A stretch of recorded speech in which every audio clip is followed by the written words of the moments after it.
This is episode 111 of That Shakespeare Life. That Shakespeare Life is now available on our very own digital app. This app works on your tablet, phone, or TV and lets you explore the history of William Shakespeare with exclusive content, interviews, and documentaries not available anywhere else. You can cook, dance, and play your way through the life of William Shakespeare, all without any commercials. Find out more at cassidycash.com/experience and stay tuned after the episode for even more details. Hi, I'm Dr. Rob Nee. I'm chairman of the Paston Heritage Society. Another great method for studying the life of William Shakespeare includes listening to this. It's That Shakespeare Life with my friend Cassidy Cash.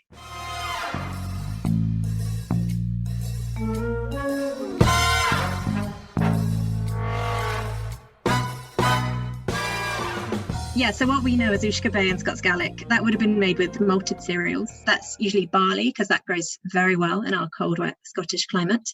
And it probably wouldn't have been aged. So the sources that I've looked at suggest that what we now know as new make spirit, which is what turns into Scotch whisky if you let it mature, that's likely to be the Ushkabe that is being talked about.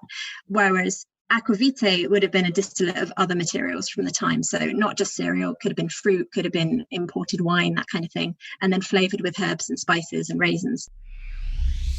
Welcome to That Shakespeare Life with Cassidy Cash. Cassidy believes that if you desire to successfully learn or perform Shakespeare's plays, then understanding the real life and history of William Shakespeare himself is a must. That Shakespeare Life is the podcast that helps you go beyond the curtain of some of Shakespeare's most iconic works and explore the world of early modern England as Shakespeare would have lived it, learning from the writers, historians, and performers who know it best. And now, here's Cassidy. Do you know the origin of the word whiskey? Turns out we have Scotland to thank for not only the drink we know as whiskey today, but the word we use to describe it as well. The earliest record of whiskey on paper happens in 1494 with a reference to Aqua Vitae in the Exchequer Rolls. But there was a great interest and a good deal of illicit smuggling of Scotch whisky happening not just in Shakespeare's lifetime, but under the title Aqua Vitae, which is used no less than 6 times in Shakespeare's plays. The beverage was also hugely popular for centuries prior to Shakespeare's life within the Catholic Church as a kind of holy water. After the dissolution of the monasteries under Henry VIII, the monks with skills in distillery went underground to create whiskey, and in doing so, formed one of the largest illegal operations in Europe. You may have thought all of the practices of drunken friars, like Friar Tuck from the Robin Hood tales, and in a similar way, even Shakespeare's own Falstaff, may have been merely jokes for a story. But as our guest this week, Rosie Wilmot of the Scotch Whisky Association in Edinburgh, Scotland, is here to share with you today, these stories, and Aqua Vitae in particular, have a real historical basis directly from the life of William Shakespeare. Rosie Wilmot is the communications officer at the Scotch Whisky Association, headquartered in Edinburgh, Scotland. The SWA is the organization that represents the Scotch whisky industry on the world stage, and its work aims to drive the best possible business environment for Scotch, incorporating everything from legal protection, global market access, and political engagement. They also love to tell the world about Scotch whisky. Originally from Cornwall, Rosie has been working in the Scotch whisky industry for a few years now and enjoys visiting distilleries in Scotland's 5 main whiskey regions and hearing direct from the people who make it. She went to university in Birmingham, just 20 minutes from Shakespeare's hometown of Stratford-upon-Avon, and her favorite Shakespeare play is Twelfth Night. Hello, Rosie. Welcome to the show. Hi, thanks for having me. Aqua Vitae is the Latin term for whiskey, but there is a Scottish phrase for this drink as well, and according to the website for the Scotch Whisky Association, the actual word whiskey evolved from a drink called uspega.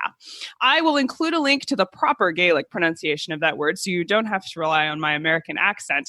First, though, Rosie, can you explain this Gaelic phrase? How did it help us develop the word whiskey? Okay, so just going back to the word Aqua Vitae and Ushkabe, so that they seem to be interchangeable, but they are not the same word. So what we know as Scotch whisky today, which is known as Ushkabe in Scots Gaelic. Your pronunciation is much better than mine. I'll just throw that out there. That was much better. I have to say it most days. So yeah, it comes with the job. Yeah, so what we know as Ushkabe and Scots Gaelic, that would have been made with malted cereals. That's usually barley because that grows very well in our cold, wet Scottish climate.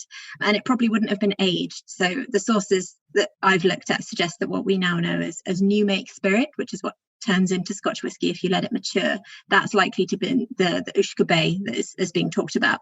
Whereas Aqua Vitae would have been a distillate of other materials from the time. So not just cereal, could have been fruit, could have been imported wine, that kind of thing, and then flavored with herbs and spices and raisins. So just to get that definition out of the way, in terms of the evolution of the phrase Uisce Bay into whiskey, the phrase itself means the water of life, which suggests how close Scotland's national drink has been to our hearts for quite a few centuries. Uisce Bay appears in quite a few written formats from about the 17th century, and it specifically refers to the spirit that was made by the largely Gaelic-speaking communities up in the Highlands and the Islands of Scotland. So if you say Uisce to yourself a few times, you kind of start to see how its pronunciation could evolve into whiskey as we know it today.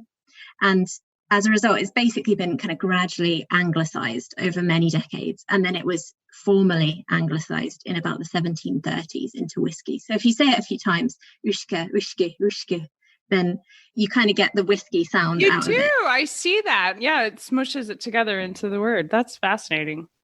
Now, to be real Scotch, though, the whiskey must follow a very strict set of rules, the most primary of which is that it be produced in Scotland.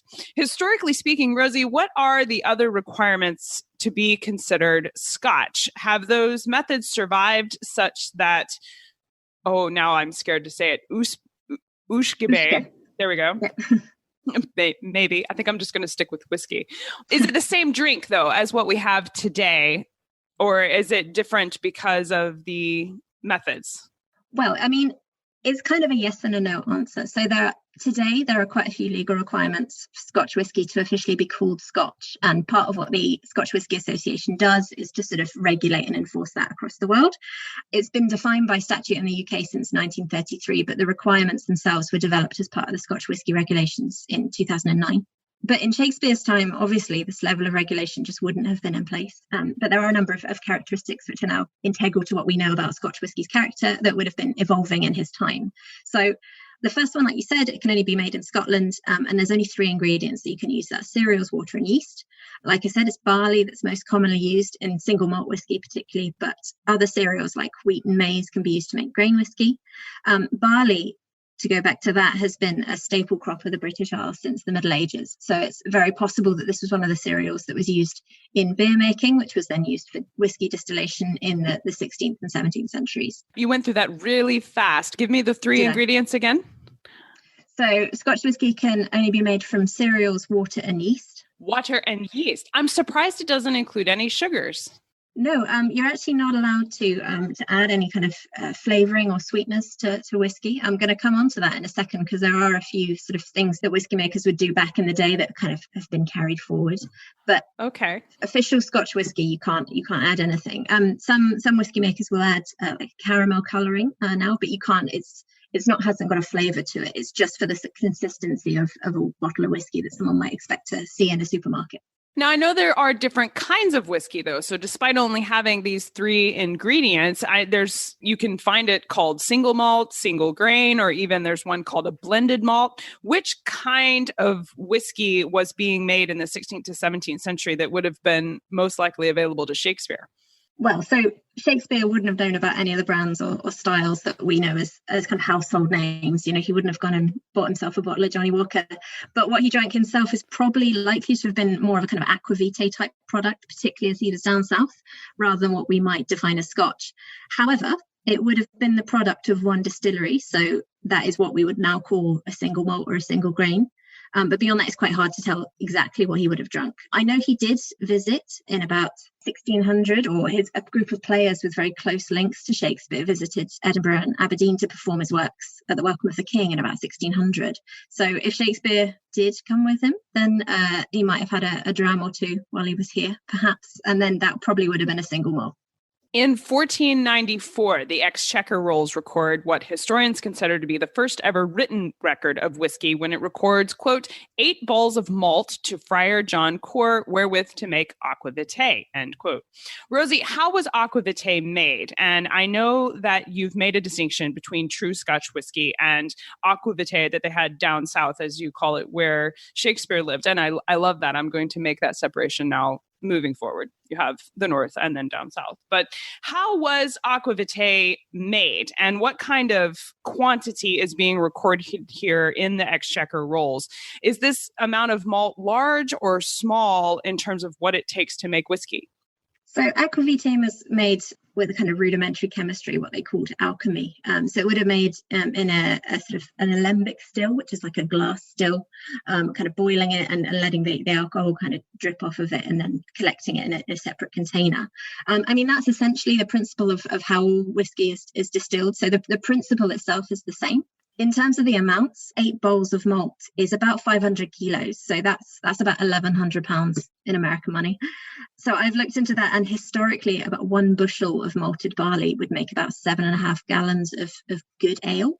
And when that's double distilled, it would have made just over a gallon of spirit. So kind of multiply that up. We worked it out at about 1,500 bottles. And that's what we've seen in various history books as well. In terms of this kind of distilling amounts, it's absolutely tiny in today's volumes. So distillery capacity will vary from site to site, but as a quick measure, last year our industry exported 1.3 billion bottles of Scotch whisky. So it's a big step. Wow. Yeah. So the Friar was not producing this commercially, but this is a large enough of a quantity that he was likely purchasing the malt for the purpose of making Aqua Vitae. And I wonder, though, why was it a friar? I mean, was this considered a type of holy water? So monks were kind of known for producing Aqua Vitae in the 15th century. So it's more likely that it would have been produced for medicinal use over actual consumption. So the monasteries were quite good places for developing the early distillation methods, but specifically for medicine, and then evolving into a more palatable product as a result of that. Monasteries had kind of good sources of fresh water, they had regular sources of grain, they had herb gardens, and then they had time and people available who could sort of dedicate their time to perfecting the art of distillation. Lots of monasteries had hospitals alongside them to treat sick patients, but they also had on-site libraries to record their knowledge and just ensure it was preserved for future generations. So at Lindales Abbey, which was where Friar John Core was based, who actually wrote that reference, it was run by around 30 Benedictine monks. And the monastery was very well regarded for the monks' horticultural and medicinal skills. So that you can sort of see the connection between the Aqua Vitae that was being distilled and those medicinal purposes that it was used for. So that famous record that we talked about earlier, that was deemed to be the first reference to Scotch whisky in 1494, was in fact by order of King James IV, which suggests that the Aqua Vitae was purchased from Lindales by the royal household. After the dissolution of the monasteries under King Henry VIII, monks with distillery experience relocated, and they went underground, continuing to produce Aqua Vitae, though now illegally, in what was essentially a giant moonshining operation throughout the UK. Now, Rosie, was there a significant amount of smuggling happening to bring Scotch to England during Shakespeare's lifetime? Possibly. So the history is a little hazy around this period. Well, it would be, with it being illegal. Exactly. So it was harder to kind of find, whether that was definitely happening or not. I mean, I think it's worth noting that distillation was pretty common and widespread across the British Isles. So it wasn't just the monks who were making it, despite it being illegal. So many households did have their own stills, which averaged about 5 gallons, or 30 or 40 gallons for larger estates. And then taverns had them on site as well for distilling beer and wine into spirit.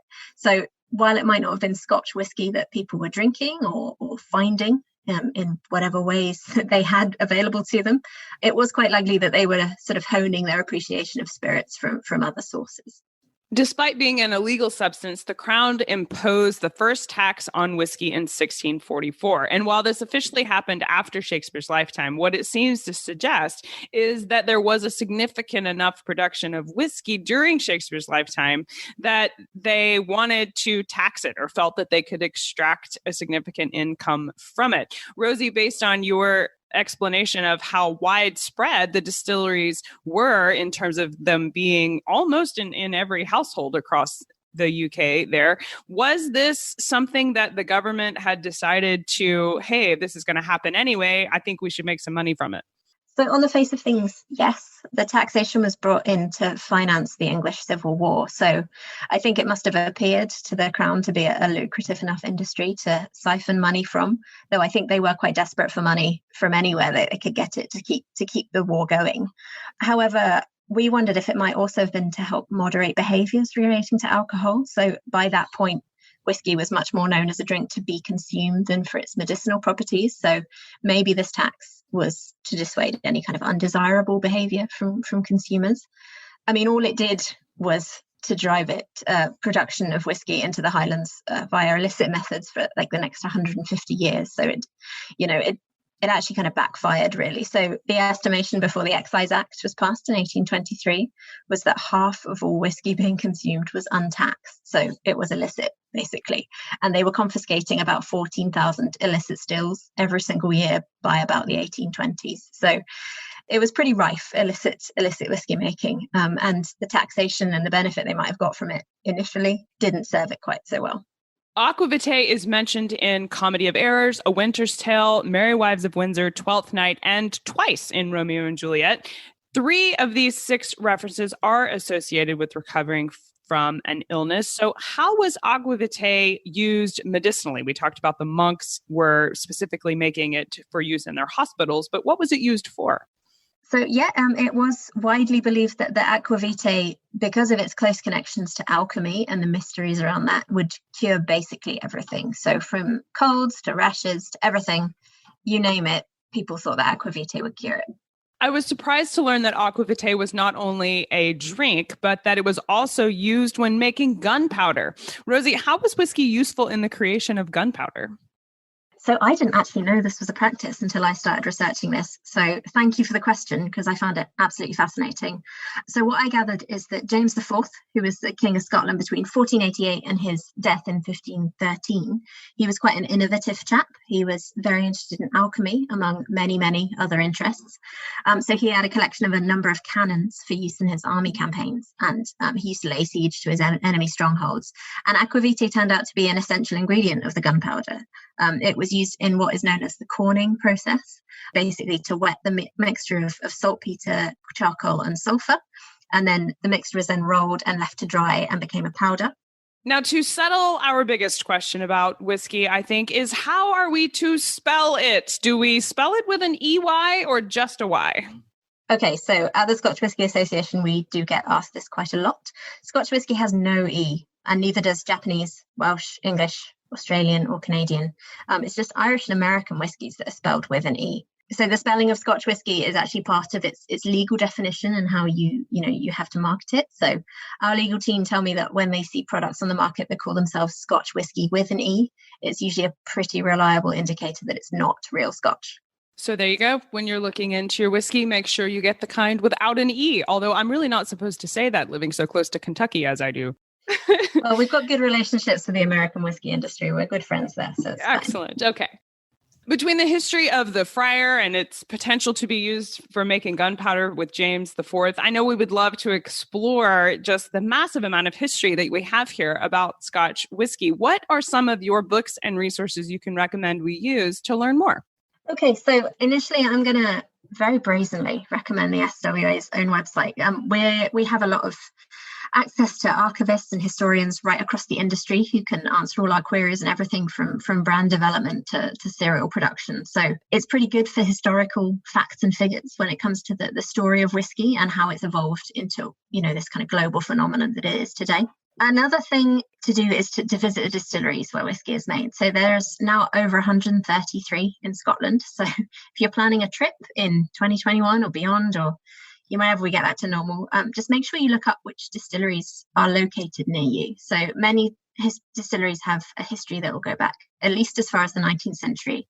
And they've got so many amazing stories to tell. So Lindores Abbey itself, which is where Friar John Core was based, it does have a visitor centre, so you can explore the history of Scotch whisky's spiritual home there. And they recently kind of discovered a structure that's believed to be an original still from medieval times in the fields directly behind the distillery, so you can learn about that too. And then just for fun, there's so many books about the history and facts and figures of Scotch whisky. So one I enjoy dipping into is Charles Maclean's Miscellany of Whisky. It's quite a fun, interesting exploration of the story of Scotch, and is one I called upon quite a lot for these questions. Those are great resources. We'll make sure to link to both the Scotch Whisky Association as well as Lindores Abbey and some of the distilleries around Scotland. You can find the links for those in the show notes for today's episode, as well as links to these books that Rosie recommends. So make sure you stop by there to see them. Now, Rosie, we ask everyone this next question here at That Shakespeare Life, and that's, what's the one book you would take with you on a deserted island? My friends in England tell me I'm supposed to allow you the complete works of Shakespeare and a copy of the Bible, so your choice would be in addition to those. Okay, so I had a little think about this. I'm quite practical, so I think I'd take a book that I've always enjoyed. It's called Food for Free by Richard Mabey, and it's all about seasonal foraging. I'd be very concerned about whether or not I go hungry on the desert island, so this would just make sure I was well fed, essentially. And you never know, I might also find some interesting herbs and spices and get into alchemy while I'm waiting to be rescued. Well, there would certainly be a productive use of your time there on your deserted island. Absolutely. What a great choice. What's next for you? What are you working on now that you're excited about? There's lots happening for our industry at the moment. Scotch whisky finds its way to 180 markets. So there's always a lot to be doing to ensure kind of smooth trade access for all the SWA companies and their products. And not to mention ensuring that its integrity and its reputation are kept in place and preserved, thanks to our legal team there, who helped me with these answers. So being in the comms department means that I get to hear about what everyone is up to in all the different projects and initiatives we work on. There's lots of plates to spin, but I think I wouldn't have it any other way. So yeah, lots happening. It sounds fascinating, and certainly I will always spell it correctly from here on out. And I'm going to practice my Gaelic so I can say Ushpiga correctly. So we'll see. Or see, I didn't even do it right that time. I definitely need practice. But Rosie Wilmot, thank you so much for being here today and helping us explore the history of Aqua Vitae and whiskey during the life of William Shakespeare. That's my pleasure. Thank you. To see links to the Scotch Whisky Association, learn more about Rosie, and to find out the history of whiskey and Aqua Vitae, including links to where you can learn more about Sir John and the friar who was buying the malt to make whiskey for James IV, all in the show notes for today's episode. There's tons of good stuff over there, so make sure you visit CassidyCash.com/episode 111. That's CassidyCash.com/EP111. How would you like to see the video of this week's interview? You can watch this interview as well as other exclusive interviews not available anywhere else right inside That Shakespeare Life app. That's right! That Shakespeare Life is now streaming on our very own digital app. We are very excited to make this available, and not only can you stream podcast episodes anywhere you go, but the app contains exclusive content like activities, games, documentary shorts, expert interviews, and animated plays, all free from ads and available anywhere you might be. You can learn Shakespeare's history from the experts who know him best while you're in the carpool line, cooking dinner, or even while you're working out. Take Shakespeare history with you wherever you go, all without any commercials. Download the app now at CassidyCash.com/experience. That's CassidyCash.com/experience. That's it for this week. I'm Cassidy Cash, and I hope you learned something new about the Bard. I'll see you next week. Bye-bye. Thank you for listening to That Shakespeare Life. As always, the best conversations happen after the episode over at CassidyCash.com. Become a part of a vibrant Shakespeare conversation by adding your voice over at the website. Until next time, remember, when you want to know William Shakespeare, you have to go behind the curtain and into That Shakespeare Life.